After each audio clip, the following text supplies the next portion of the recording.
Greetings, everyone, and welcome to another edition of the most powerful platform for truth, bar none, on God's green earth. This is your platform for education, elevation, and edification. This is the Red Pill Diaries, and I'm your host, your brother, and your friend, Rashid. And I'd like to thank each and every one of you for giving me another hour of your day and another day of your time, because you did not have to do this, and especially since I moved up the time, because I got home a little earlier, so I was able to move the time to this. So I want to apologize to those who will be joining us later and those who were expecting it at 7 Central Time. But I'm going to try to do it as quick as possible. And that's why I wanted to get as many people, because I know across the pond, I know some people, their hours are a little different. So I have to try to accommodate everybody. I want to make a few announcements before we go further on the show. Saturday or Sunday, I don't know exactly. I have to look at my schedule. We will have a live stream for the it may be partially for everybody, then it may go to channel members and patrons. I think it's either Saturday or Sunday. I have not been on the air because I re-aggravated an injury from martial arts. So you guys, I thank you for all the well wishes in the community section. Really, really appreciate that. I also want to address the I would call the idiocracy of YouTube. I want to give a shout out to YouTube. I want to give a shout out to Rumble, Odysee. I just got disconnected from locals. I want to give a shout out to Twitter and Twitch. Yeah. So I've noticed, and people have been telling me that YouTube is continuing to take my subscribers, and they continue to every time I get a certain amount, they go down. I already told everybody that that's what happens, but now more people are taking notice to that. But here's the kicker right here, more than anything, before we go into the subject at hand, which is the betrayal, the aftermath, and the war. I got 6 notifications from YouTube today. 6. No lie, 6. And you know I keep a paper trail. And one of the notifications, well, first of all, the very music that they allow, that you hear me playing, that's the music that YouTube tells you that you can use. Well, YouTube in a way is fining me for using that material that they recommended to be used on the show. Also, they have, and which is no big deal, they have demonetized my show with Carl Czar, and guess why? Matter of fact, I can do you one better. Let me see if I can pull it up real quick. They said that the show has been demonetized because the real owner of the show has requested that, and so that I can't use the show because I'm not the real owner of the show of the stream with Carl Czar. That's crazy, isn't it? So we're disputing that, right? I told you these people are crazy as hell. I got that today. So they're just throwing out a lot of nonsense because they understand that they want to distract and they want to keep people from listening to the channel. But we're going to get into this news now, okay? And I know people were writing in the comment section that they want to hear my take on what took place. Well, here it is. And matter of fact, let me give a shout out to Mr. Carter is in the building. Ping One is in the building. Faye Lewis in the building. I want to say something, okay? It was a betrayal. I don't care how you try to say. I heard a lot of the pundits saying, well, the Syrian regime was going to collapse anyway due to corruption and due to this and due to that and do all of this nonsense, okay? Russia and Iran took their eye off the ball. Let me say that again. Russia and Iran took their eye off the ball because some inside them they still have this inkling of fear of the empire. They understood that these people were not, most of the people that were fighting the Syrian government wasn't Syrian. They understood that. They understood that the United States was playing for keeps. What did I tell you when Israel was talking about a ceasefire, when the United States was trying to put together a ceasefire? I said this was only to the benefit of Israel and the United States. Didn't I tell you guys that? Didn't I tell you guys that when America or Israel sues for a cessation of violence or a peace, regardless of how fragile it is to rest, rearm, and recalibrate. Haven't I been telling you that? Right? So we're going to go into a few things because a lot of pundits there, well, the regime, sure, this took place, but all of this really lies on the regime of Bashar Assad. This is crazy. This is nonsense. And we're going to find out why it's all nonsense in just a second, okay? So we're going to go to something real quick because let us not forget that Russia transferred the Syrian Air Army air defense systems, the Panthers, the Bucks, and the S-300s, and refused to allow them to use it to defend the troops on the ground. Why is nobody saying that? So after over a decade of Israel and the U.S. and occupying force bombing weapon depots, bombing positions of the Syrian Arab Republic, the United States going in and putting it almost like a wall around Syrian oil, wheat, as I've been telling you guys, the wheat, the corn, the oil, and the gas fields. Syria was not able to get in the revenue, which should not have been a problem in the first place. Had they listened to what I had said, when I said Russia should have enacted and through back channels and told the United States, listen, I understand what you're doing, but you have to understand me. I have a defense clause with the Syrian Arab Republic. They stood by me when the Soviet Union collapsed. They stood by me through thick and thin. I'm going to do the same. You have to extricate your armed forces there or they will be bombed. I would have told Israel, the next move of intransigence, bombing anywhere in Syria, I will give the Syrian Arab Republic free reign to bomb your territory. And Iran should have done the same. Everybody is playing the blame game, but nobody is telling you why this is a betrayal. I'm going to let you know. Let's go to something real quick. All right, here we are right here. Let me pull up something for you, okay? Give me a second. Let me see if I have this for you. Everybody, pause with me, okay? All right.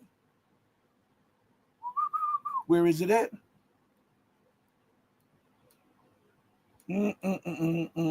All right, let's see. All right, let's go to this real quick. Let me pull this up on the screen for you guys. All right. I'm going to share this with you guys real quick. We're going to go to a couple articles. It's easy. Let me tell you how easy this is to pull this up. So if people are telling you that it is all Bashar, mostly Bashar's fault because he couldn't pay people and because of the corruption of the regime, why weren't they saying that a year ago? And why did Russia double down and say that they were going to defend Assad? And why did Iran say that they were sending troops there to help the regime and then at the last minute halt the troops from being deployed after talking to the rebels? Huh? Why did they halt? If Iran was not going to get involved, why did Iran specifically call the Iraqi government and tell them to halt the Iraqi Hezbollah from intervening? Huh? That's not betrayal. Iran has a mutually defense clause with Syria. So if anybody was justified in intervening and acting, it was Russia and Iran because they have defense pacts with the Syrian Arab Republic. And yet they did little to, I won't say they did little. I'll say in this moment, they did little to nothing to counteract the advancements of the U.S., Turkish, Israeli, and NATO-backed terrorists. Now, let me tell you something. Before we go into this article, okay, let me put something on your mind. For all the excuses when they say, well, we could not stop the advancing the rebels on Hama and Deir ez-Zor and all of these other places, even unto Damascus. Let's go back to something that Vladimir Putin said, right? After he struck Ukraine. He said that the Oreshnik or the hazelnut missile, if used in combination of multiple hazelnut missiles, would have the same effect as a nuclear strike without the fallout of nuclear radiation and all of that. Why didn't they employ that to stop the invasion? Because think about this. You have satellite. So you see these people advancing. Why didn't you use that? You said you wanted to use it in real live war game. Then use it. You could have destroyed the entire lot of them from advancing on Hama and Homs and Deir ez-Zor and Damascus. Why didn't you do it? See, for those of you who are not familiar with this channel, we call an ace, and a spade, okay? All right? This is for real. And this is, you know, this right here. I got it on my head. That some wind blowing this way. Some paint is drying. I'm sorry. So you guys, that wind is blowing this way, and I don't want an ear infection. So listen to this. Again, I want to ask you something. Let me try to bring this up to screen. Share the screen. Share the screen. Oh, where is it? U.S., Russia, the U.S. Which one was that? I'm trying. Hold on one second. Let me see which one it is first before I share the screen. I think it's the Trump one. Ah, there it is. All right, I'm putting it up on the screen for you all. All right. Now, this should be on your screen right now. Let me look and see if it's pulling up on. All right. So listen. Shout out to everybody who's joining us in the building. Let me see. Speaking the truth is in the building. Thank you all. I hope this is on the screen right now. Give me 1 second, everybody. I'm trying to make this work because this is a spur of the moment. I looked this stuff up right before the show, so there's nobody can feign ignorance about this. This is what I'm telling you. A lot of these people tell you what they want to tell you. Okay? They feign ignorance, right? Public intelligence. It says President-elect Donald Trump said on Sunday that Russia's abandonment of Syrian President al-Assad led to his downfall. Stop right there. Stop right there. That's all. We're going to read more of that, but stop right there. Okay? Led to the downfall. What did Trump say happened? Abandonment. Give me a second. Okay? All right. Now, I did all this stuff in the last 20 minutes before I went live. Okay? So,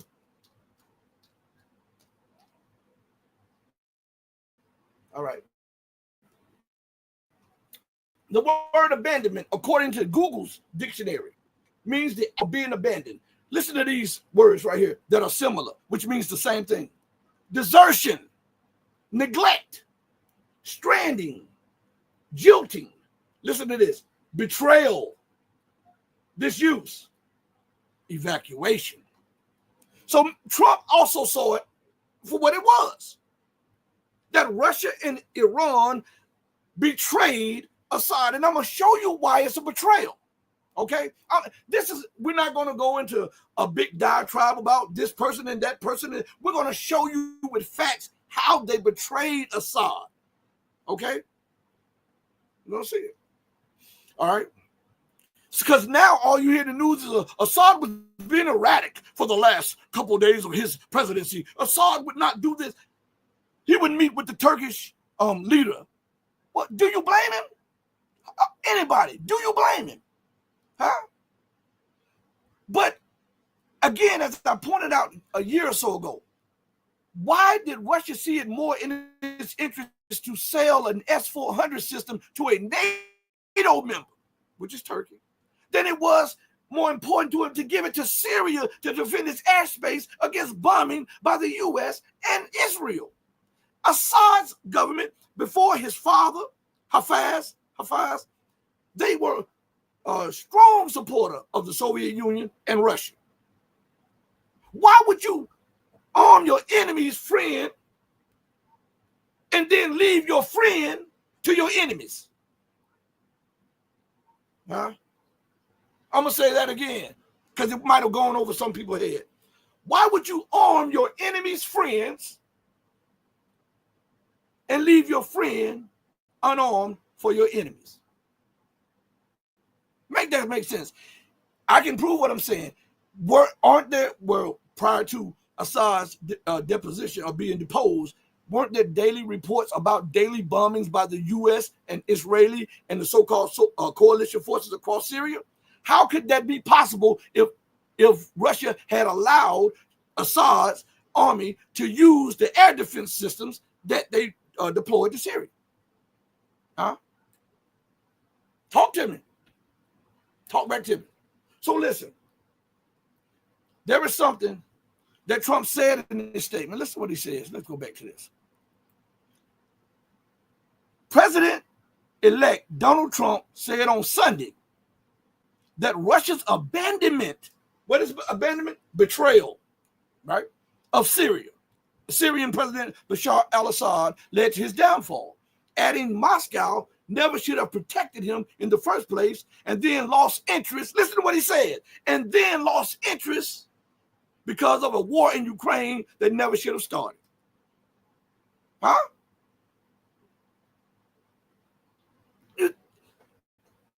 That's what Donald Trump said, according to Reuters. So Donald Trump recognizes that Assad was abandoned. Why do you, listen to me good, for 1 minute, let's close our eyes for a minute and just have nothing that you've heard on all of the other channels for a minute, just for 1 minute. You're telling me that the Assad forces that have proven their competency for the last 12, 13, 14 years in Syria all of a sudden became incompetent? Huh? For the war at its most dreadful times, they were competent enough to defend Syria. But here it is in the last days when America wants to prove a point to Russia. And I told you, America is not attacking Russia and China and Iran just through Ukraine or just through the Philippines or just through North Korea. They have put on a full court press. Why? Because the entire global architecture under US-UK domination is collapsing. And they are now using every instrument and lever of power that is at their grasp to discombobulate, outmaneuver, and overcome a growing and emerging BRICS world order. Now, let's go to something. Let me pull this off the screen for a second. So now, they said it was not in Russia's interest, and it was not in Iran's interest to fight for the regime. That's what they call it now, a regime, not a government. Even according to the Carter Center, President Bashar Assad won over 75% of the people's vote in a war zone. But it's a regime now, and he's not legitimate anymore. And the terrorists, remember that the people who are replacing him are from al-Nusra, which is a branch of Al-Qaeda or ISIS. The same people that the United States keep talking about going over there fighting. In the United States, the UK and NATO and Turkey and Israel used them to depose the legitimate sitting head of state. And then they got so bold after that regime change went through, they started threatening Maduro again down in Venezuela. They're trying to push back and beat back every game that has been made by the rising poles that are opposite of the US-UK dictated and dominated rules-based order. I don't think you guys understand the significance of this. Let me pull up something for you guys. I'm going to show you how much of an interest it was for Russia to defend Syria. I'm going to show you how much of an interest it was for Iran to defend Syria, even if it took all of the blood, sweat, and tears and the money to do it. Because Syria was the front line of the war on Russia, China, and Iran. We're going to do this, okay? See, those other people, they bump their gums. I'm going to prove it to you, okay? All right? So let me pull up something real quick. Give me a second. All right? Let me see. All right, here we go. Let me pull this up for you. All right. Now, remember what I'm talking to you about. All of this stuff came to memory, came to mind. And all I did was put in some keywords. U.S. must take down Syria to take Iran. U.S. Must go after Russia through Syria. I mean, these are keywords. All I did was put this stuff up there. So we're going to pull up something for you guys. And just let me move this off the screen real quick. Hold on 1 second. Let me stop the screen on this. Let me pull up this. Give me a second. U.S. All right. Well, let's see. The U.S. Russia. Okay. The U.S. Russia. That's the one I want. All right. There. So we're going to pull this up. It should be popping up now. Give me a second. Everybody, I want to thank each and every one of you all who are joining me live, and those who will look later, those who will download or share. And remember always to hit the like button, please. All right.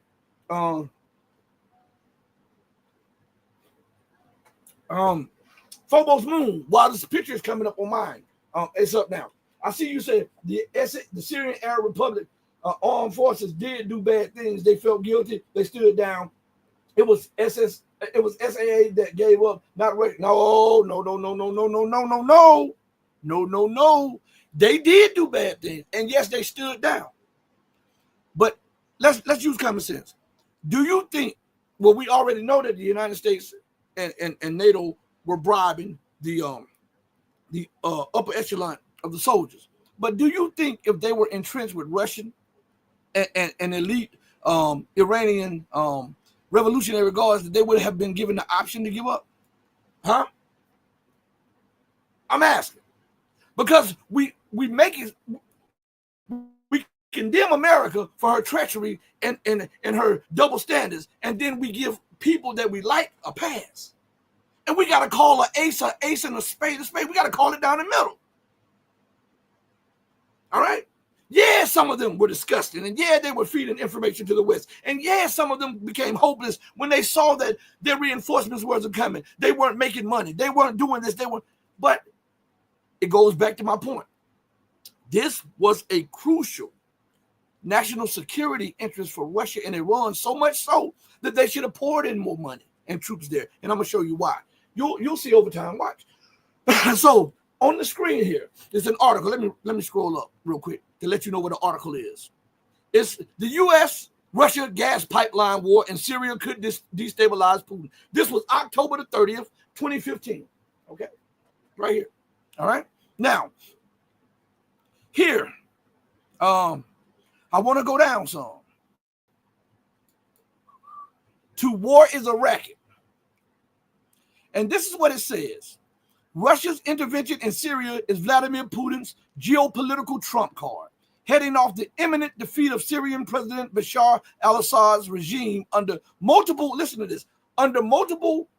Western-backed rebel forces. So right there, there's an admission that this was not a homegrown uprising. This was not up from the Syrian people.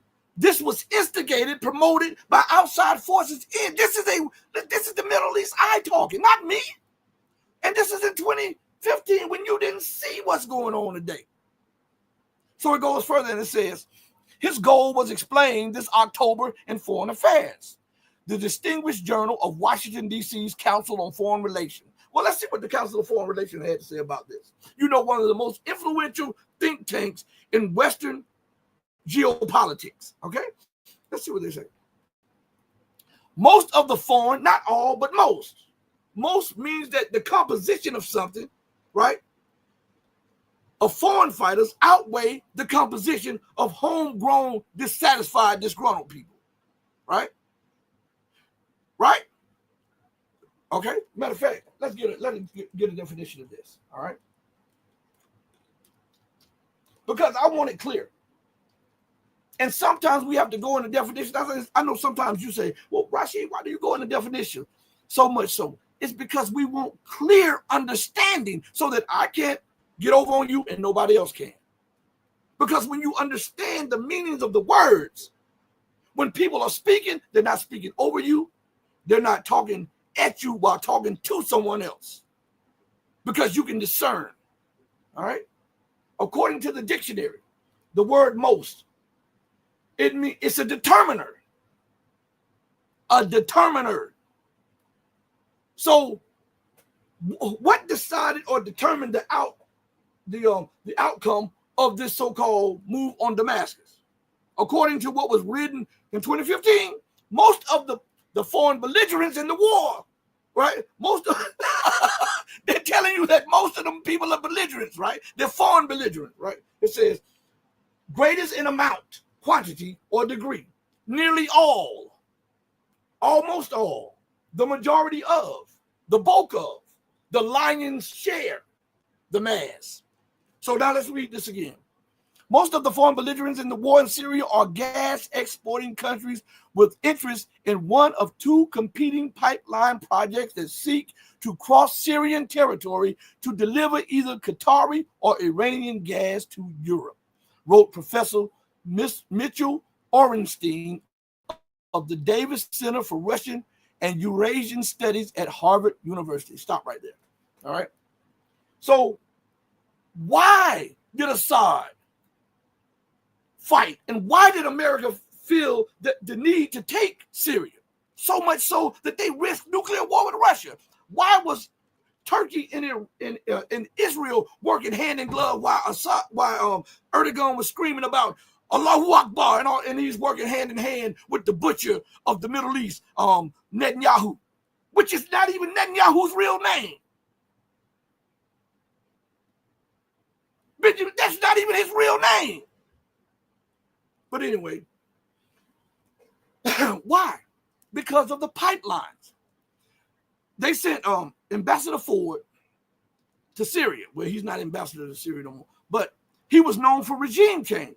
He goes in international and either offers to bribe them. If that doesn't work, he threatens them, right? Then he goes back in and he uses the Western aid organizations to find the disgruntled population and promise them power and wealth, and they use that over time to grow a following so that when they put in their regime plans, the regime change plans, they can call on something that is somewhat organic, right? So they went to Syria and they asked Assad, they demanded Assad cut off ties with Russia, evict and eject Iran's direction, right? And if they did that, there would be sanction relief.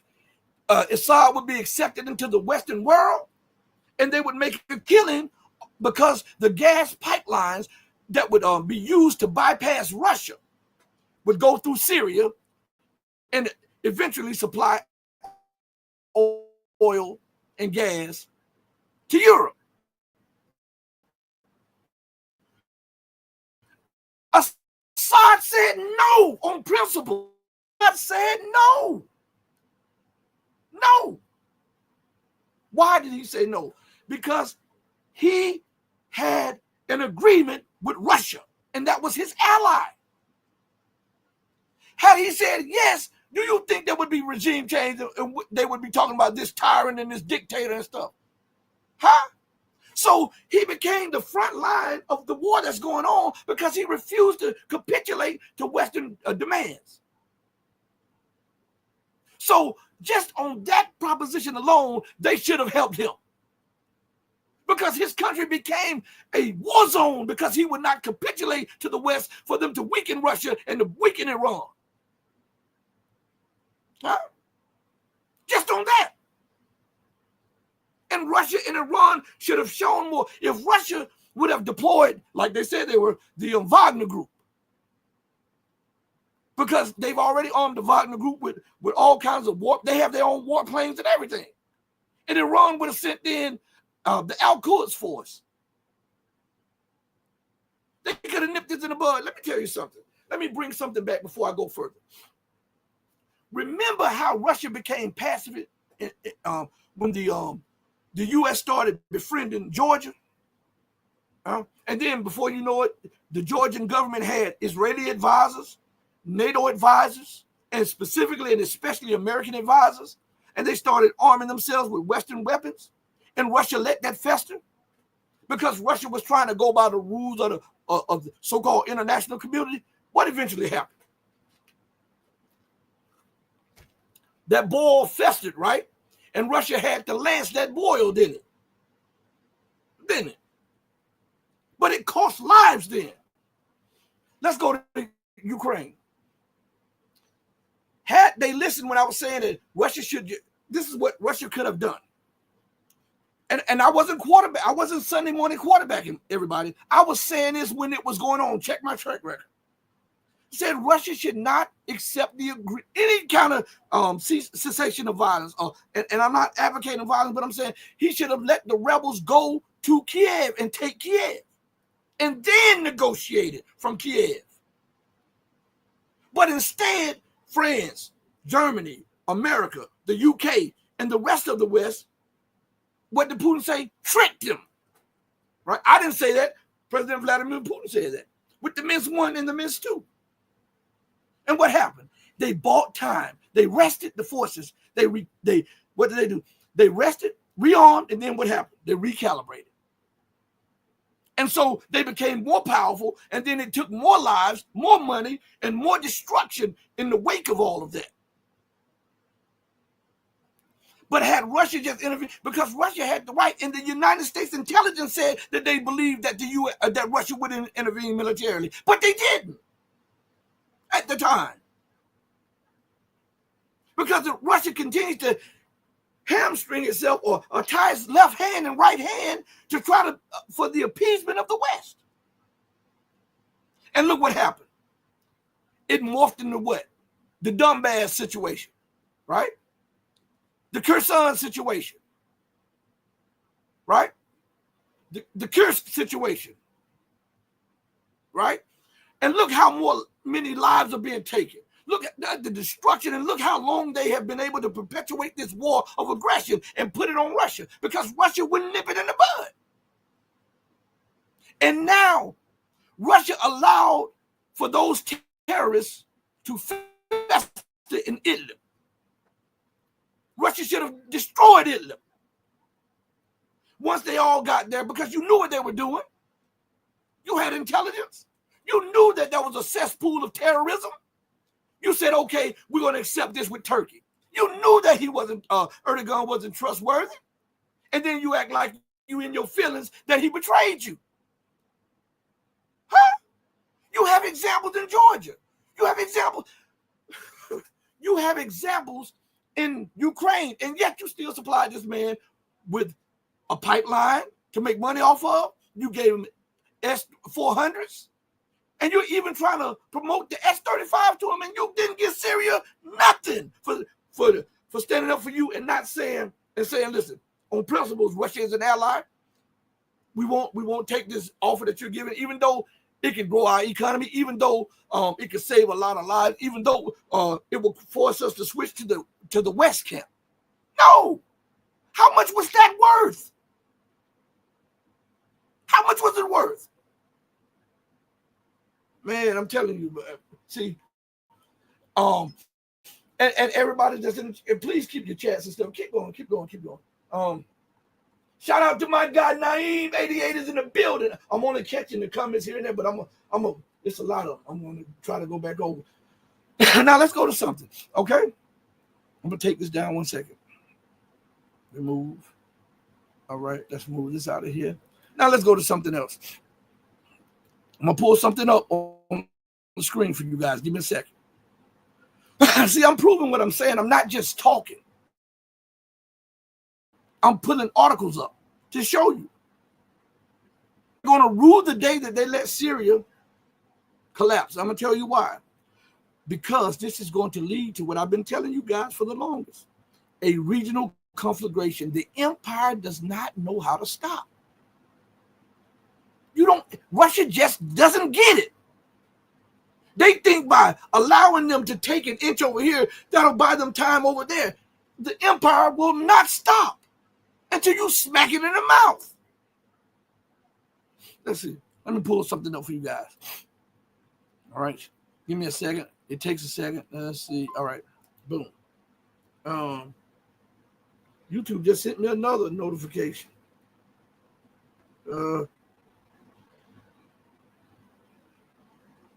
What? 3 of them back to back. Where is it at? Three. Oh, it won't show up on there because I have the back blurred. But 3 of them back to back. So you guys won't think I'm not. So you know I'm telling you the truth, okay? Now, I'm gonna pull this up on the screen for you guys. All right, here we are. It should be up on your screen in just a second. All right, look up on your screen. You see that article? U.S. told Assad it would pull troops from northeast Syria if he closed Iran's supply lines. Report. U.S., UAE, and Israel tried to pull Syrian president away from Tehran with promise of sanction relief and Gulf aid before rebel offensive. Huh? Why is it easy for me to pull this up and it's not easy for anybody else to pull this up? Listen what it says.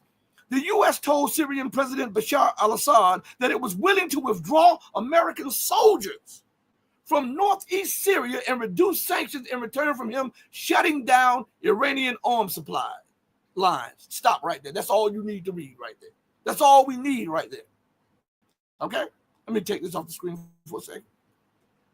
So you mean to tell me that Assad, the so-called tyrant, the so-called delusional person who was frantic, doing all this stuff, was cognizant enough and sound enough in his judgment and to understand that the empire is going to come after him, but he is willing to stand by his allies, even though it would be detrimental to him, but his allies weren't willing to do that for him in this most crucial time. Because think about it, had Assad allowed that pipeline to be run through Syria, when they sanctioned Russia, it would not have affected Europe the way it's affecting it right now, and the European economies collapsed. So they would have been stronger. The economies would have been stronger. But Assad would not go for it. And same with when the U.S. told, hey, listen, we'll pull out. We'll pull out. But you got to cut these supply lines to Hezbollah. You got to cut the supply lines to Iraqi Hezbollah. You got to, we'll even talk to you about regaining the other part of the Golan Heights. But you got to cut ties with Iran. He said, no, it's principle. These are my allies. It's principle. I'm going to stand with them. And what happened in his principle times? I want everybody to check. Tell me if I'm telling a lie. Am I pulling up what I'm saying? This is news that people forget about because they follow the hot moment right then and there. This is the microwave age where they want it right now and they forget about everything that led up to it. I have not embellished anything. I have not made. As a matter of fact, let me go to something real quick. In an article from the Salon, SALON, from July 15th, 2014, and it was by Elias Isquith, right? The title of this article is Dick Cheney's Biggest Regret. All right? Woo. And then it says, not invading Iraq and Iran at once. The former vice president and current war criminal reportedly thinks his administration didn't wage enough war. Former Vice President Dick Cheney continued his latest jaunt through the media circuit on Monday, sitting down with Politico's U.S. Chamber of Commerce enthusiast Mike Allen to discuss Iraq 2016 and why he opposes the isolationist strand meaning Rand Paul, growing within the GOP. Salon's Jim Newell was there and wrote about it. It sounds like it was pretty terrible. But according to a report from Newsweek reporter Leah McGrath Goodman, Cheney actually saved his most terrible moment on Monday for a closed-door meeting with a bunch of Goldman Sachs bankers. Oh, by the way, remember that Gaddafi and his bank was not aligned with the central banks of the West. As soon as they bombed him, they did it. Iraq's bank was not aligned with the central banks of the West. As soon as they deposed him, they changed it. And Syria's bank was not aligned with the Western central banks. And now guess what's going to happen? So that goes in line with what he's saying right here. But according to a report from Newsweek's reporter Leah McGrath Goodman, Cheney actually saved his most terrible moment on Monday for a closed-door meeting with a bunch of Goldman Sachs bankers. Here's what Goodman reported on Twitter at around 8 o'clock Eastern time Monday night. And I don't see the Twitter post. I guess it's not showing up there. But it says,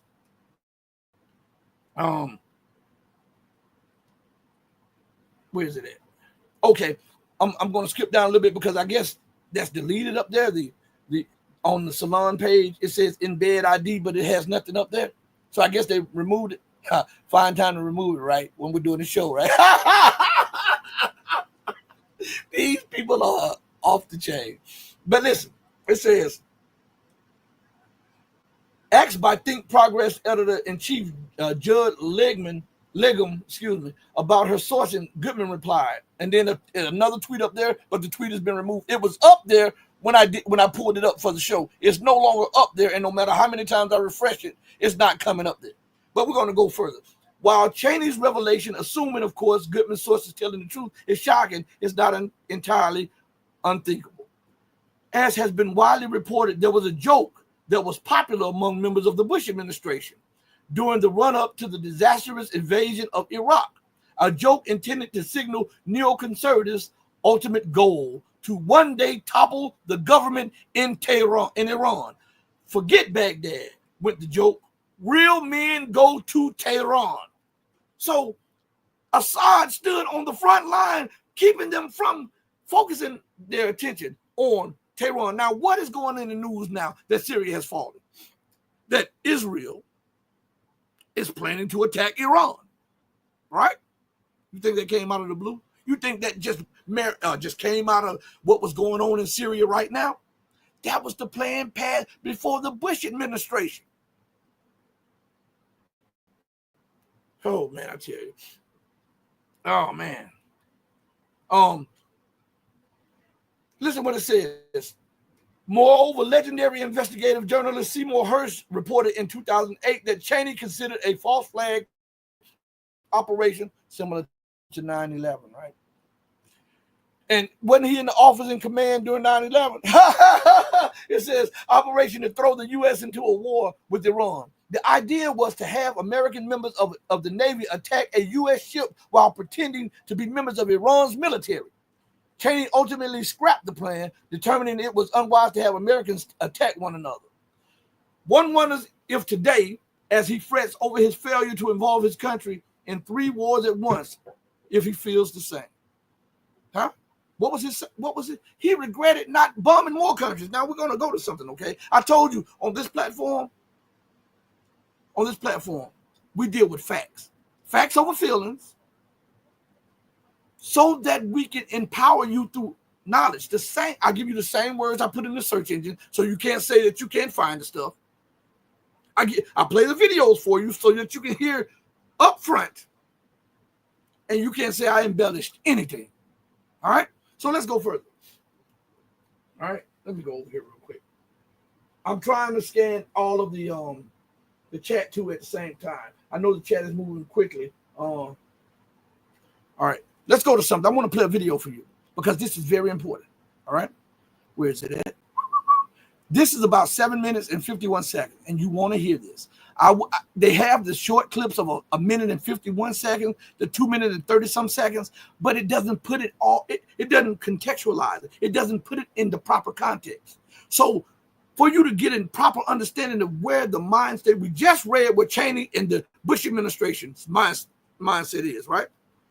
Now we got to understand if that was just relegated to Cheney and his crew over there, or was it something that permeated through the entirety of the Bush administration? And then we'll see, remember that even as administrations are replaced, the people they appoint there remain.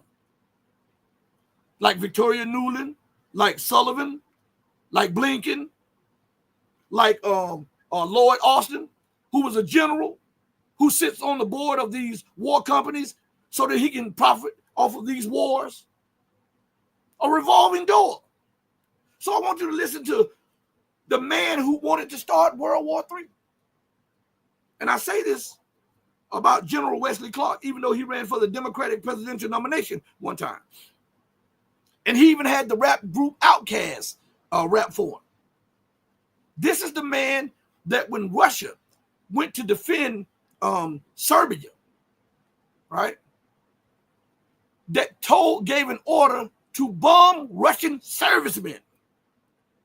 That man there. So you can't say he's a dove. And it was only the British general, Sir Michael Jackson, told him no. You crazy as hell. That'll start World War III. Russia may be in a feeble position, but it still has 10,000 nuclear weapons. You're crazy as hell. And he refused the order that was given by, at the time, the NATO Supreme Allied Commander, General Wesley Clark.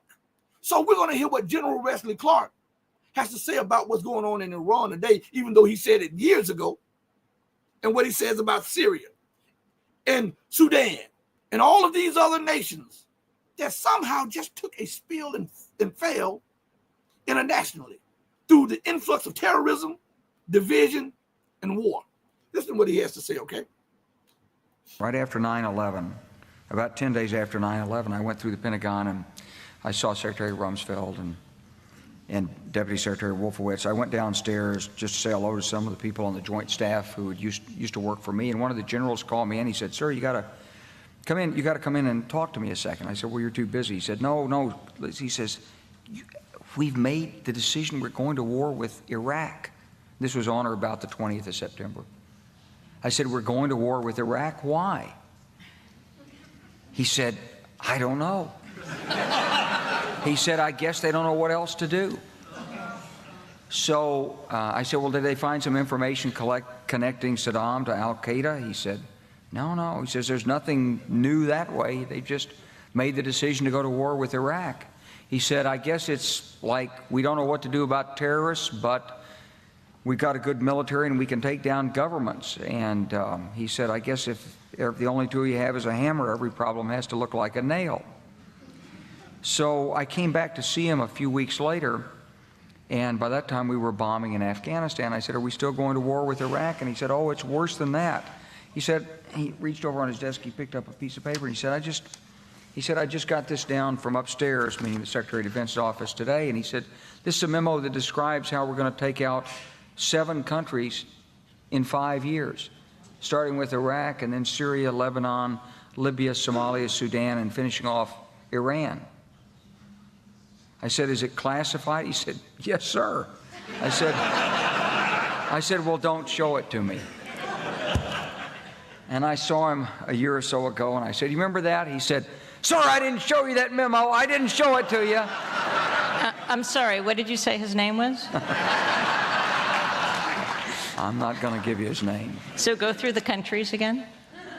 Well, starting with Iraq, then Syria and Lebanon, then Libya, then Somalia and Sudan, and then back to Iran. So when you look at Iran, you say, is it a replay? It's not exactly a replay, but here's the truth, that Iran from the beginning has seen that the presence of the United States in Iraq was a threat. A blessing, because we took out Saddam Hussein and the Baathists. They couldn't handle them. We took care of it for them. But also a threat because they knew that they were next on the hit list. And so, of course, they got engaged. They lost 1 million people during the war with Iraq. And they've got a long and unprotectable, unsecurable border.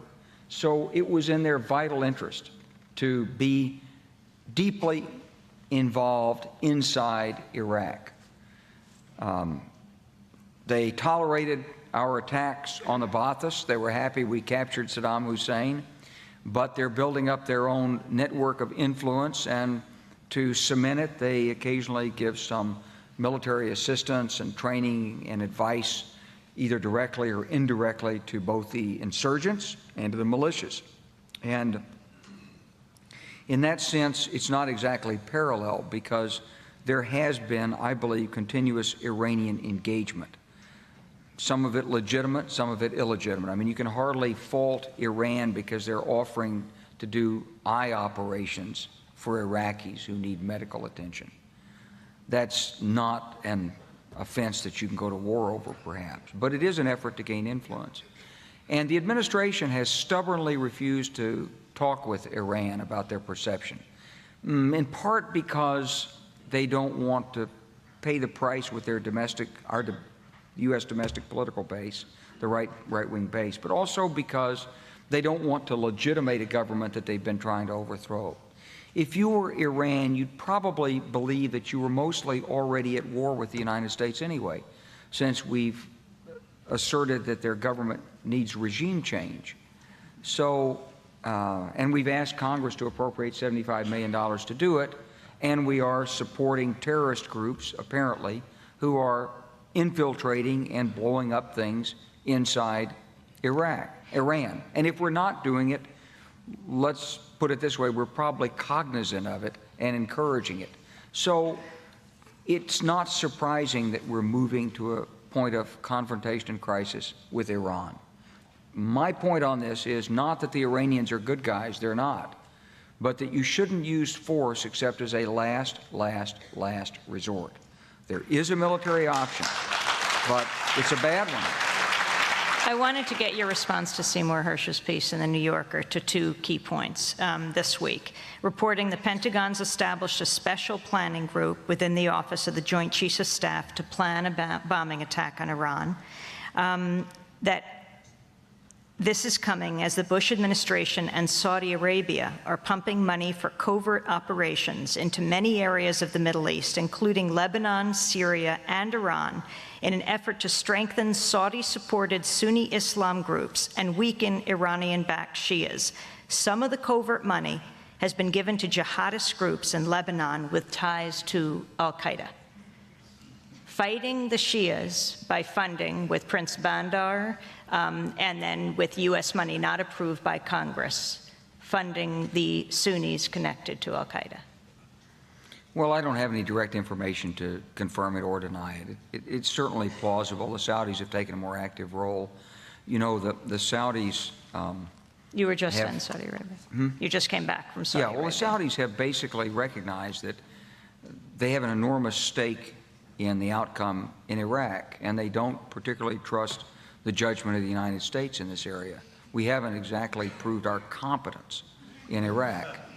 So they're trying to take matters into their own hands. The real danger is, and one of the reasons this is so complicated, is because let's say we did follow the desires of some people who say, just pull out and pull out now.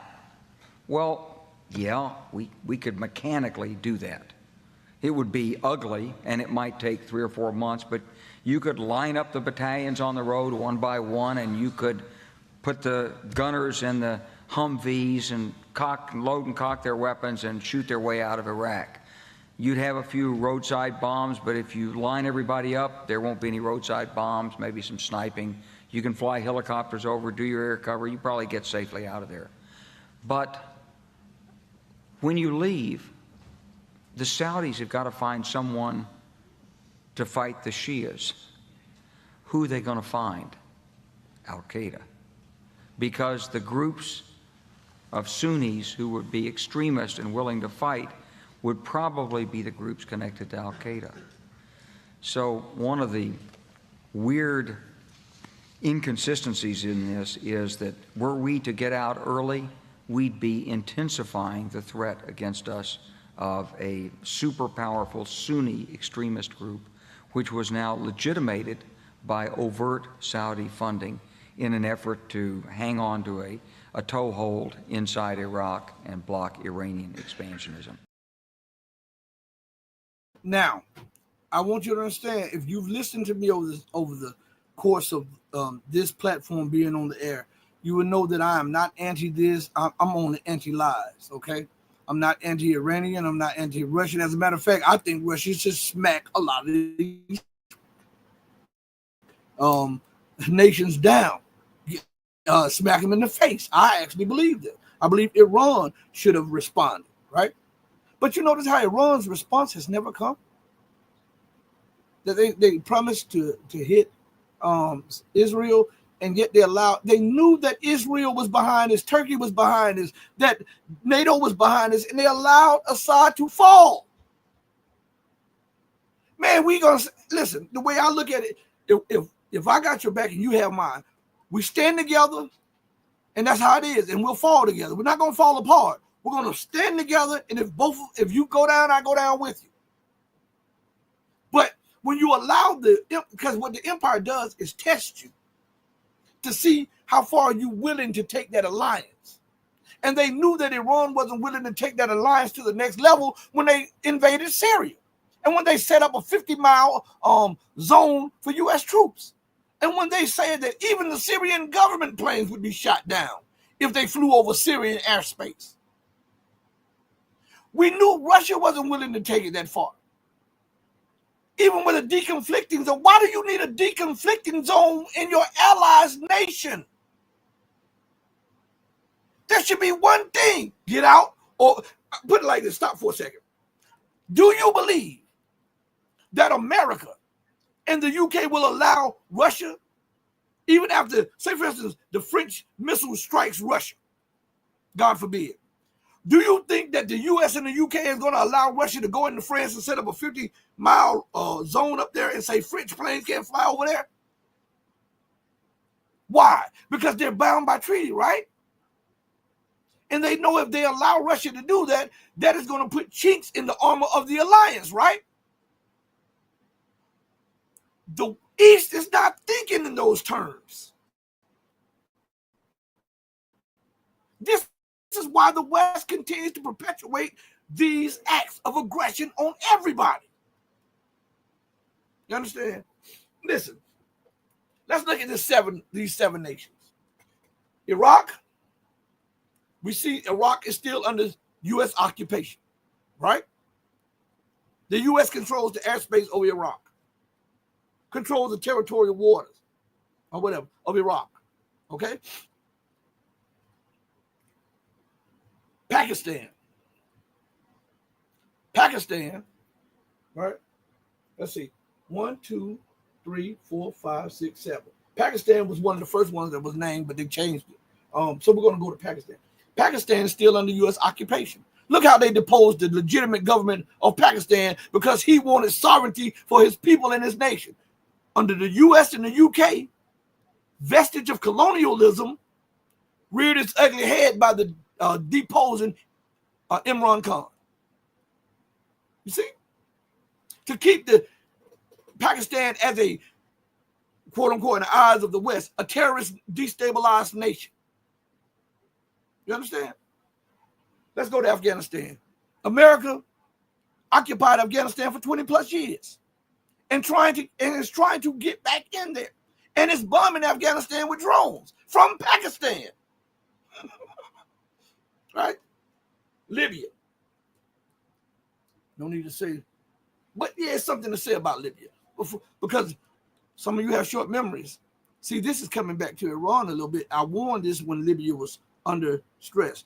Do you know that all of the Arab nations blocked Libya's government transmissions during the illegal war on Gaddafi and the Jamahiriya and the Libyan nation? Do you know that the only Arab nation that would allow Gaddafi to get his message out, believe it or not, was Syria? Even though Syria had a little problem with Gaddafi. Do you know that? Do you know? And I want you to go back and look at this. And I'm not demonizing Iran because Iran is going to fight America. When they go to war, Iran is going to give America everything she can handle. Watch what I tell you now. But I got to call it out, and I got to put it out there. If you go back to any of my talking points decades ago or years ago when they went into Libya. I told you I brought up Press TV's articles, right? And then I brought up some Western articles, and they were almost verbatim because Iran still had a problem with Gaddafi because they blamed him for one of the missing, I believe, sheikhs or whatever like that. And they allowed U.S. To transport weapons through Iran there too also. So don't forget that. You cannot get in bed with this demon. If you lie down with a dog that has fleas, expect to get fleas. All right? Let's go to Yemen. The United States, the UK, Israel occupies part of Yemen. Most people don't talk about that. They're in Yemen talking about terrorists and insurgents. The people of Yemen are the terrorists and the insurgents in Yemen. Make that make sense? Look at Somalia. The United States has one of its largest drone bases there. They never forgave the Somalians for exacting revenge on U.S. occupation and bombardment constantly when the Somalis ambushed some Marines and drug their bodies through the streets. The United States doubled back, divided Somalia, then bribed some people and went in there, and they have some of the biggest drone bases in Somalia. They occupy Somalia. And now we return to Syria. The one nation, one of the two nations out of there, because remember, Iran is one of those nations that Wesley Clark mentioned. Syria. Let's look at Syria today. Should I say anything? Huh? Syria. All we have to do is look. Now, what did Wesley say? That they are after Iran. What did Cheney say? That they want Iran, not Syria. They were willing to do a deal with Syria so that they can weaken Russia economically. Because listen, one only has to do a retracement of what went on. They were trying to bribe the Syrian Republic, the Syrian Arab government under Bashar al-Assad to allow a gas pipeline to come through Syria so that they can transit oil and gas to Europe. Why? To bypass Russia, according to the article, right? So they had plans for this event to take place in Ukraine, and they knew that things would pop off, and they were trying to have a backup plan so that when Russia cuts the spigot off, Europe wouldn't be as affected as it is today. It didn't work out that way, but that's the way they had it. Look at this. And now with Syria out of the way, they can focus their guns on who?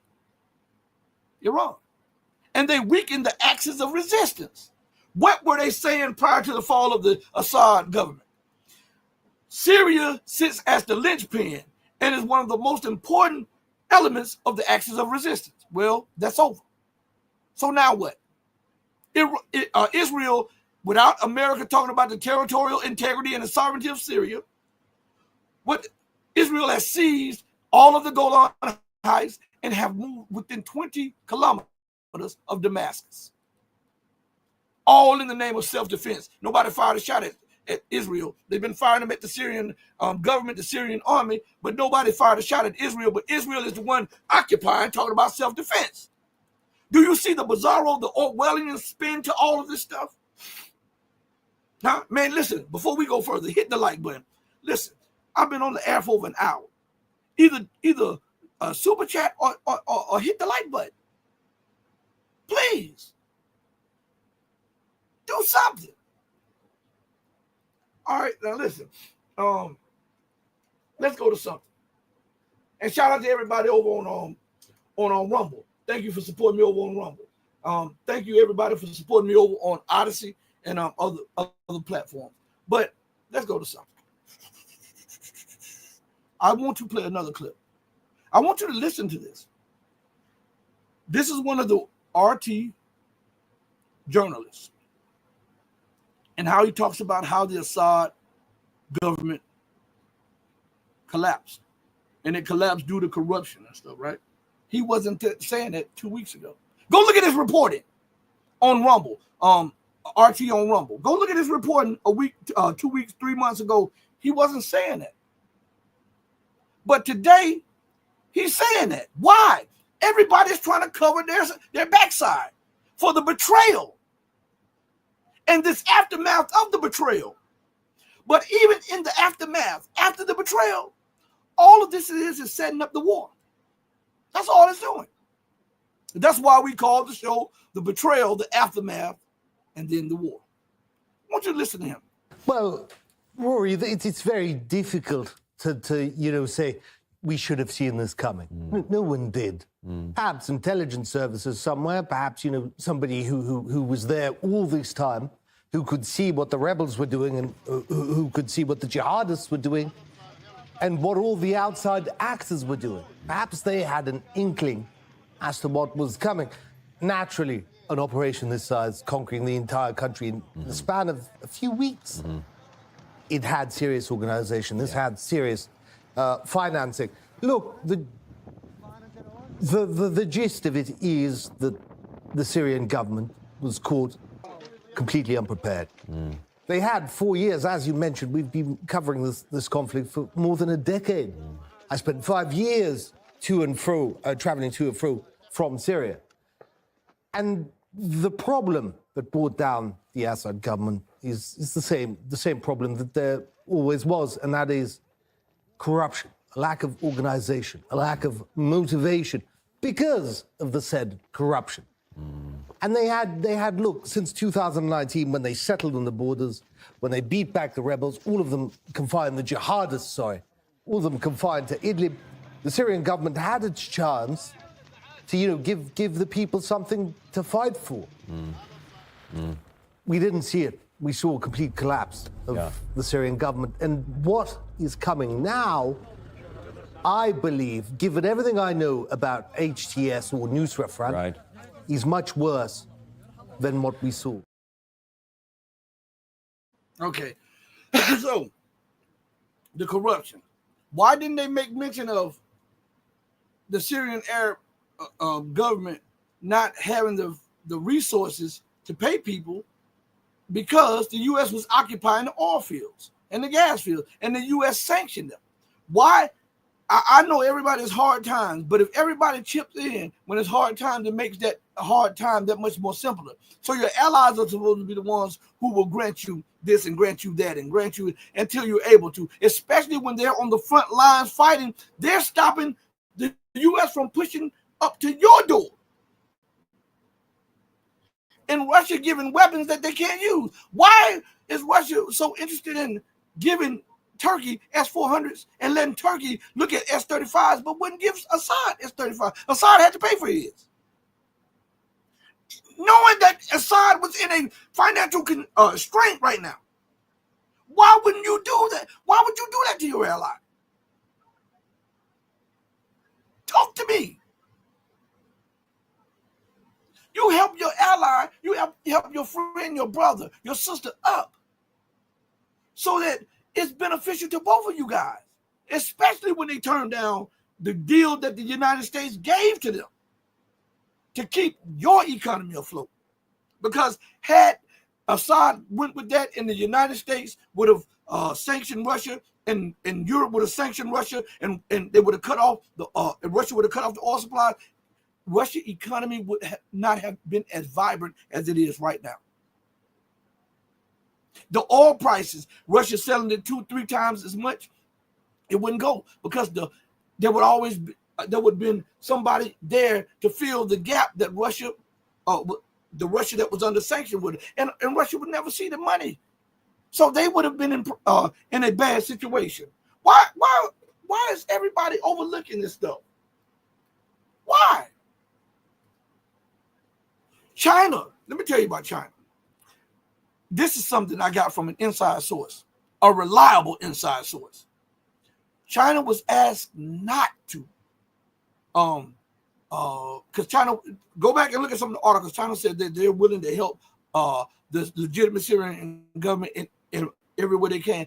Behind closed doors, they were asked not to. So that's why I'm not talking about China, because they act more principled than in this stuff. But we got to call an ace and a spade a spade. As long as we're talking about the hypocrisy and the corruption and the backstabbing of the West, everybody's row. And then you give the other ones a pass. That is not right and fair journalists. You got to call out all of it. And if I were sitting with Russia's president right now today, I would ask him, why? Why would you think allowing the collapse of Syria to be in your national interest? Why would you? And let's go back for something, because every time I talk about this, more things come to mind. So now, think about this. All of the Russian soldiers who were killed in helping preserve the Assad government, for their death is in vain. All of the Iranians that were sacrificed on the front lines of Lebanon and in Syria, it's all for naught. Because you were in your feelings and you allowed this to happen. Head should be rolling. Let's call it like it is. Head should be rolling. I tried my best not to watch as many programs. My back is hurting me, but my back was really hurting me in my hip. It's something. I hurt myself in one day in jiu-jitsu, and I also hurt myself in the bar training. And so it's a lingering effect that comes and it goes. Sometimes it hurts so bad that you can't even hardly sit down. You have to lay on your stomach. But as I was going through that, I was sitting back and I looked at just a handful of programs. And I was like, why is everybody glossing over this? So I was going to do a show a few days ago. I said, no. I'm going to wait. I'm going to give everybody the benefit of the doubt to address these issues before I come out and say, what the hell are these people talking about? How can they forget all of this other stuff? Right? I'm not pro-Assad. I'm not anti-Assad. I'm pro-truth. You understand? And I ask anybody to show me where I've lied one time. Or I've embellished anything one time. All of this stuff is at your disposal. You can Google this stuff. Yahoo it, Bing it, DuckDuckGo it, Yandex it. Any of that. See if I'm lying. Man. Perseverance Community said there's talk that the whole situation is a trap for Israel. Man. Perseverance.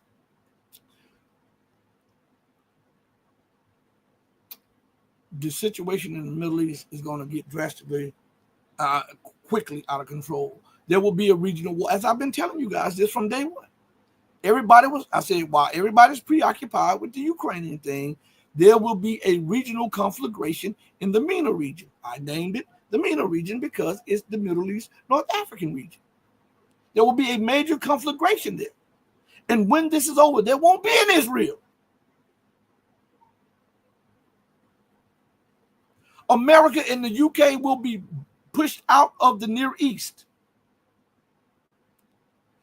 Because think about this. When they attack Iran with the weapons that China and Russia have given Iran and the technological advances that Iran has made, any victory by the West will be a loss at the same time, because they don't have the manufacturing capacity, the industrial capacity to rebound from that like that. It takes years and even decades to rebound from not having the manufacturing base. And they're already struggling in Ukraine. So when this thing takes place and you see those African nations, which we see Chad is pushing France out right now. We see more African nations screaming for independence. We see what they call Middle East, but we say West Asia, because North Africa and the Middle East is really West Asia, okay? We see them positioning for war. And we see an influx of weapons, war material, and troops. Now, I'm not the sharpest knife in the drawer, but I'm not the butter knife. I'm not the spoon and I'm not the fork. I ask the question all the time when I ask this question. Listen to me. America is talking about peace. Israel is talking about peace. Everybody is talking about peace. But how can you come about peace when the method that was used to start the war is the very method that they're trying to put on people to bring about the peace? Huh? Talk to me. Huh?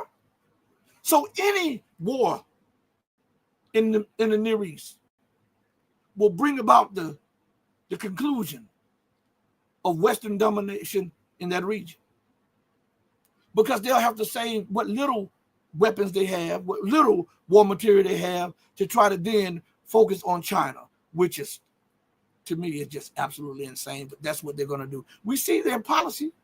We see that they are insane people. We see this. I'm not just making this stuff up. You know, I want to show you guys something real quick. All right. While I'm talking, these are the people that the United States is backing. I want to show you this.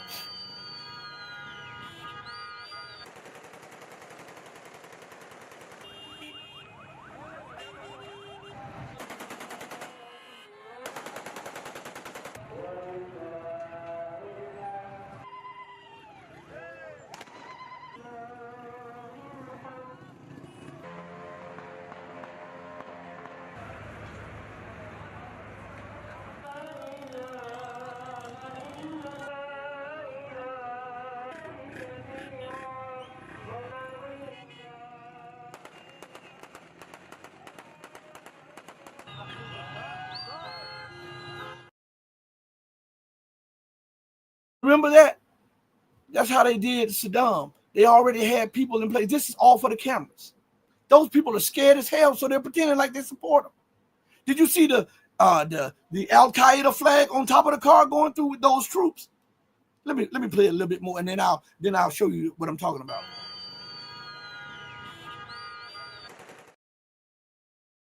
Hey, let me show you something real quick. Hold on 1 second. Give me 1 second. I'm gonna do it on this main computer because I gotta show it to you.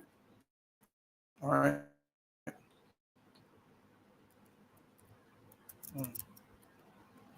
Uh-oh. Hold on 1 second. This is messing up. Hold on. All right. Hopefully that'll work. Hold on, everybody. I'm having problems. It says my computer is being attacked by viruses. Hold on 1 second. And my virus protection is pausing, is delaying on my end because it's fighting a massive attack right here. All right, man, it's crazy, but I tell you, when you tell the truth, this is how they come at you. Absolutely insane. So I'm gonna pull up something for you guys. All right. Just as soon as my virus protection allows me to, I'm being slammed right here on this computer. What? Are you serious? I guess I'm doing something. Let me take this off real quick and let me pull. No world. Move that too. And now let me pull up something for you guys. Hold on 1 second, everybody. Let's say stop screen. I stop screen for that. All right. Hold on. I'm telling you, I'm getting hit. I guess I've been on here long enough and they're getting mad at me. But I want to show you something. All right. Let's see if it'll come up. It's up on my screen, so I want to give it a second to see if it comes up on you guys' screen. All right.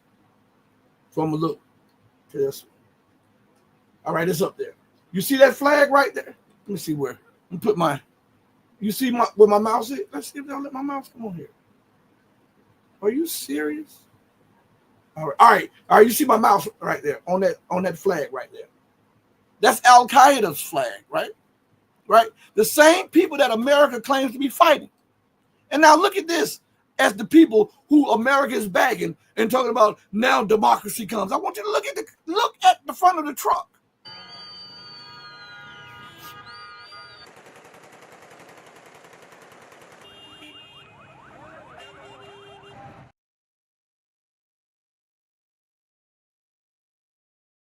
This is who the United States is backing. This is who the UK is backing.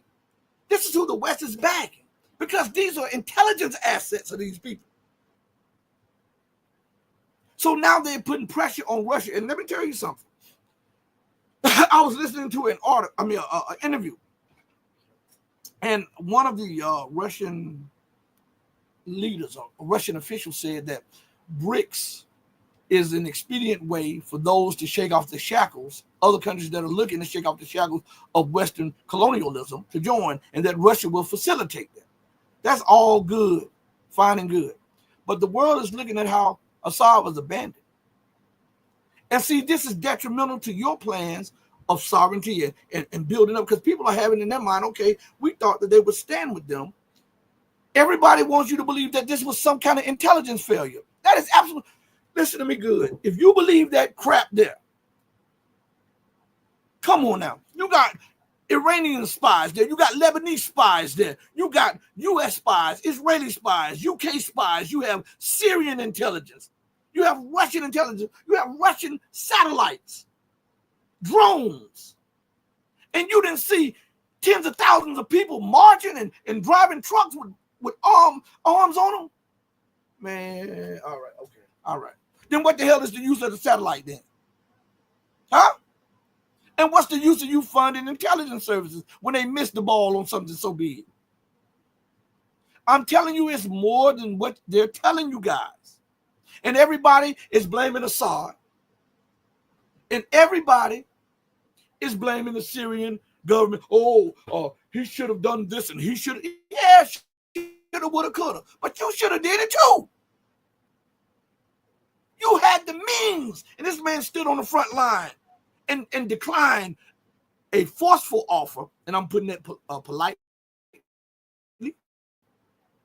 from the U.S., the U.K., and the West for pipelines to bypass you, Russia, because he knew that it would eat into your influence and your economy. And he stood by you. He didn't take the bribe. He stood by you. That's why you felt so compelled to take him in as a refugee. Because you knew what he did. You knew it. Why didn't Iran take him in? Iran is a Muslim nation.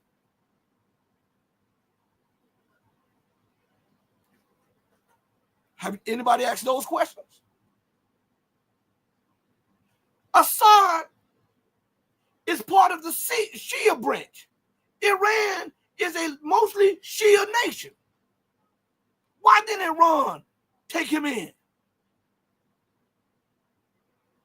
But Vladimir Putin and Russia did. See, I'm going to call it, and I'm going to ask the questions that nobody else asks. Because they're scared, they're butthurt, they're scared to get called out. They're scared. I fear nobody but Almighty God. We got to die someday. We might as well die telling the truth. I'm telling you, these cowards, man. I'm telling you, we got to call this like it is. And now we say, I have a clip up here with this. Well, the U.S. and Israel was the cause of the fall of Assad. No skit, Sherlock. But why weren't you a pillar to support him when the foundation was crumbling? You're supposed to be thick as thieves. True in and out. But Russia took Assad in as an asylum seeker. Man, stop this foolishness. Stop it. Nobody asked this question. Why is a non-Muslim country taking in a Muslim family for asylum? And the so-called the closest ally did. Man, stop this. Stop this. Now look. Let me play this clip right here. There should be no doubt what has happened in Syria is the product of a joint American and Zionist plot. Yes, a neighbouring government to Syria played and is playing an obvious role in this. Everyone sees this. But the main conspirator, mastermind, main command centre was in the US. We have evidence. This evidence leaves no room for doubt. All eyes have been on the Iranian supreme leader to see how he would approach the fall of Bashar al-Assad in Syria. And as was expected, he echoed what other Iranian officials have repeatedly said, and that is the whole crisis and the toppling of Assad was the work of the U.S. and Israel. Meanwhile, he said that numerous actors are seeking their share of the power in the new Syria. These invaders each have a purpose. Their goals are different. Some are seeking to seize territory from northern Syria or southern Syria. America is seeking to strengthen its foothold in the region. These are their goals, and time will show that, God willing, none of them will achieve these goals. The occupied areas of Syria will be liberated by the zealous Syrian youth. Do not doubt that this will happen. America wouldn't secure its foothold either. By God's grace, will and power, America will be expelled from the region by the resistance front. The supreme leader believes that the Syrian territories occupied by Israel will also be freed by, quote, valiant Syrian youth. Now, while everyone is thinking that by losing Syria as a linchpin for the resistance axis, the network has been weakened, Khamenei does not think so. He explained that, of course, the nature of the axis of resistance, and said that the more pressure it comes under, it will get stronger and more resilient. Of course, it goes without saying how significant Syria has been for Iran, as it played the role of a corridor that established a link between the Islamic Republic and Hezbollah. Israel has long described Iran as the head of an octopus with different resistance factions. So now many think that the new Syrian landscape means that the resistance has become weaker, and a weaker resistance means a weaker Iran. But again, the Iranian leader called such interpretations, quote, ignorance. He said only ignorant analysts who are unaware of the true meaning of the axis of resistance believe that this is the case. So this suggests that Iran has other options maybe under the new circumstances in Syria, and appears to be ready to navigate the fall of their best friend in Syria. Blah, blah, blah. The best friend that had to seek refuge in Russia. Blah, blah, blah. The best friend that had to seek refuge in Russia. Man, stop this. Now, a lot of that is hot air. Some of that is real, but a lot of that is hot air. Now, let me tell you something. I think Mohammed Morandi, I think he is one of the best analysts out there. I believe so. And I found myself disagreeing with him ever so slightly every now and then. But I think he gives you his opinion, his honesty, and everything like that. But let me tell you something. And hopefully we'll have him on the platform soon too. We're working on that too, hopefully. But let me run something by you. I was looking at, what is it? And I want to give credit. I'm not other people. I'm not going to take something from somebody and not give them credit. That's stealing. That's stealing. And how can I teach my children against being thieves and liars, and I be a thief, and I become a thief? So my back was hurting, I was in the bed, and I saw this this show, Dialogue Works, and they had Mohammed Barandi on it, and he was talking, and he says in his statement, he says, What is everybody expecting Iran to do? Iran could not fight. Surely Iran could not fight for Syria if the Syrian army wouldn't fight for it, right? And a lot of people say the same thing, right? But the Syrian army was fighting for Iran. They kept America at bay from Iran. They were a part of the axis of resistance because you were able to transit weapons through Syria to Lebanon, and also that they kept Israel at bay. So they were essentially fighting for you too. And if we look at that statement in more depth, because I've heard some people in Russia say the same thing, we could not have fought for the Syrian people if the army refused to. Okay? What is Russia doing in North Africa? Why are they in North? Because of interest, right? And these nations that were once colonialized and colonized by France, Germany, Belgium, Spain, Portugal, the United States, the UK, they are inviting Russia in, right? So Russia had deployed who? Wagner, right? And they understood the assassination attempt. So what did Wagner do? Wagner surrounded all of the important centers of government in those nations, right? They also supplied the presidential guard with training and embedded themselves in those presidential guards. And they are out there arming and training those militias and militaries, right? Why? And after they did that, guess what happened? Those nations openly stated they wanted American and French and UK troops out, right? And the nations were able to put pressure for these nations to pull out because they had Russia, by extension, through Wagner, fighting and supporting for them, right? So how can you do that there, but you cannot do that there? Man, listen, man, I'm telling you, this is crazy. There's a lot of recrimination going on. Shout out. I gotta highlight this. Oh my God. Thank you. Oh man. Let me see. Let me go to the chats real quick. I gotta highlight this. I really appreciate this. My God, Naeem88, thank you for the $10 super chat. He says, America will be embarrassed in front of the entire world. She walks right into a quicksand surrounded by the very countries she's had a hand in their downfall. A tsunami, bloodbath, is hurt. Yeah, man. Mic drop moment, boom. But there is a lot that must take place. And this is a double-edged sword for America, a double-edged sword for America and the West, because they also get a headache. They also have to now spend even more money. They also have to now recalibrate their position. Since they won a little battle over here, they have to recalibrate their whole position now, which takes time, money, and arms. And this is coming from a nation and a world that is lacking the finances now, the industrial base, the manufacturing capacity, and the investors from around the world. So you have a tax base that's cut off. You have a manufacturing base that's cut off.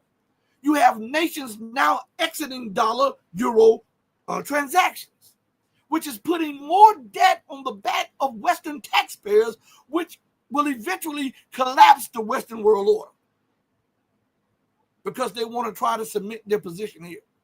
Do it at what cost? At what cost? Huh? Now, this thing is going to go regional, whether you want it or not. It may die down for a second, but the boil will heat up. I'm telling you this now. And when that boil explodes, the goo of war will spread everywhere in that region. And it's going to engulf those people who had their hands in everything. The U.S., Israel, all of that. Because their prize is Iran. Again, back to those nations. We know about Pakistan, how they destabilize them. Look, they've done Iraq. Now they've done Syria. They've done Afghanistan. They've done Libya. They've done Yemen. They've done Somalia. Guess who's next on the list? Iran, right? So by not standing with Assad in Syria, you now invite the savages to your front door. You don't have the strategic depth that you had 3 weeks ago. You are losing the strategic depth that you had. People don't understand how critical that is. Why do you think America is everywhere? She wants strategic depth so that she can impose her policies or cower nations through bullying without it hitting her at her doorsteps. Iran has lost one of the main pillars of her strategic depth. You understand? Again, let's go back to Wesley. I just want you to hit a list of nations that he just mentioned, and then we'll come back after this. Right after 9/11, about 10 days after 9/11, I went through the Pentagon and I saw Secretary Rumsfeld and Deputy Secretary Wolfowitz. I went downstairs just to say hello to some of the people on the joint staff who used to work for me, and one of the generals called me in. He said, "Sir, you got to come in. You got to come in and talk to me a second." I said, "Well, you're too busy." He said, "No." He says, "We've made the decision. We're going to war with Iraq." This was on or about the 20th of September. I said, "We're going to war with Iraq. Why?" He said, "I don't know."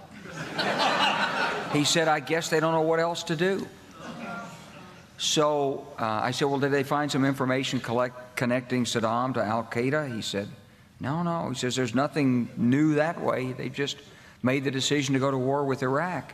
He said, "I guess it's like we don't know what to do about terrorists, but we've got a good military and we can take down governments." And he said, "I guess if the only tool you have is a hammer, every problem has to look like a nail." So I came back to see him a few weeks later, and by that time we were bombing in Afghanistan. I said, "Are we still going to war with Iraq?" And he said, "Oh, it's worse than that."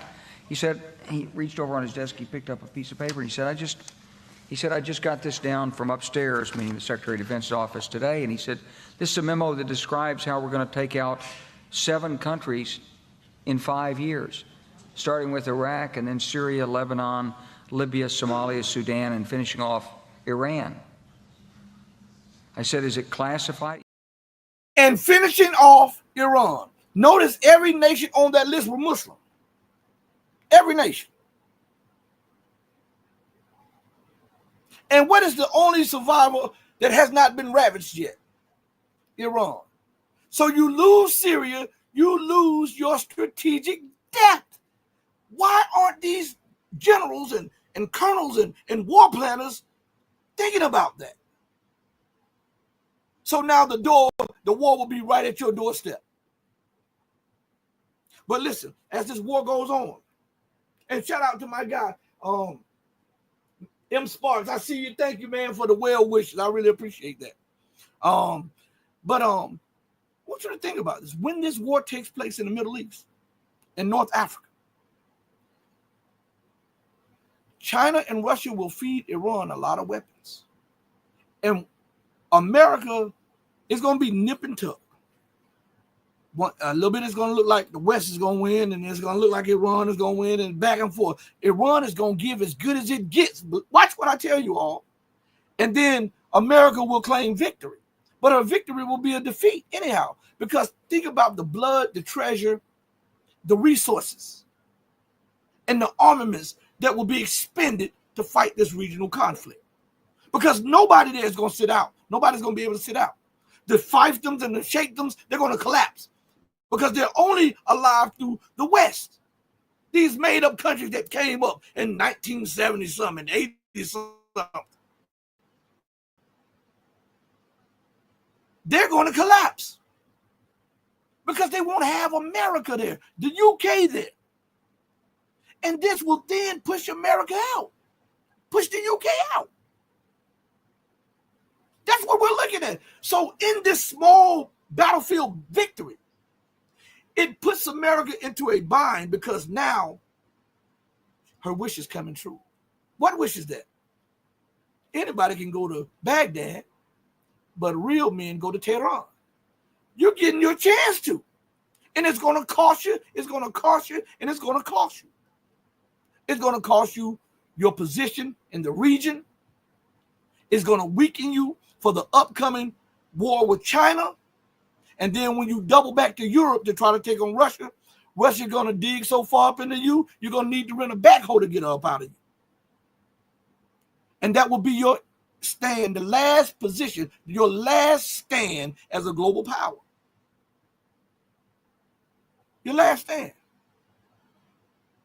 And so there's an old saying, be careful what you wish for, because you just might get it.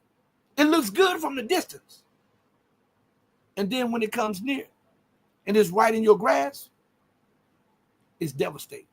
I want to thank each and every one of you for joining me on the most powerful platform for truth on earth. This is your platform for education, elevation, and edification. This is the Red Pill Diaries. I'm your brother, your host, and your friend Rashid. And remember to treat others as you would have them treat you.